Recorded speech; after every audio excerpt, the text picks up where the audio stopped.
And I just want to put this up here, and it's something, it's been a theme the last couple of weeks, just looking at the questions we ask ourselves. Remember, a while ago we looked at, what is the wise thing to do?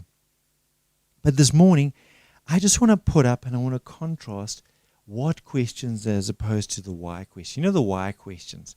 Why did this happen? Or why did this happen to me? Why did it have to happen to me? Or God, why did, lots of God, why, questions with God and why. And they're not always that helpful. And I want to just put up some what questions that are so much more helpful. They direct us better. So often why questions are so broad. They're not always that helpful. What do you seek? This is literally the text of Scripture that Jesus is asking them. What do you seek? What do you desire? What's in your heart?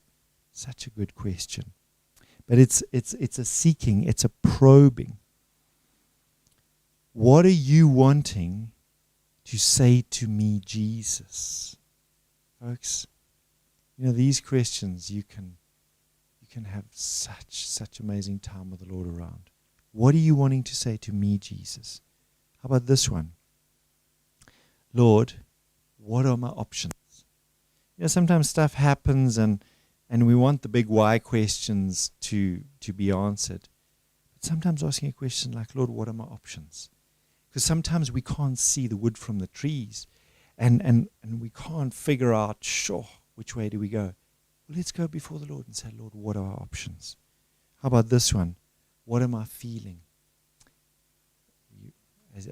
As you would know if you've been following us, we did the Emotionally Healthy Spirituality course in 2019, and it's very much just looking at how the Lord can lead us if we would just dare to look at our feelings and say, what's going on inside here? What's going on under the iceberg? Remember, with the iceberg, small portion up above the surface, majority under the surface. And if we will just ask those questions, we can learn so much from the Lord about ourselves and His leading in our lives. Next question, Jesus, what would you like my life to look like 5 years from now? What would you like my life to look like 5 years from now? It is such a good question, and it's a particular question that I've just been meditating on personally. Lord, what do you want my life to look like 5 years from now?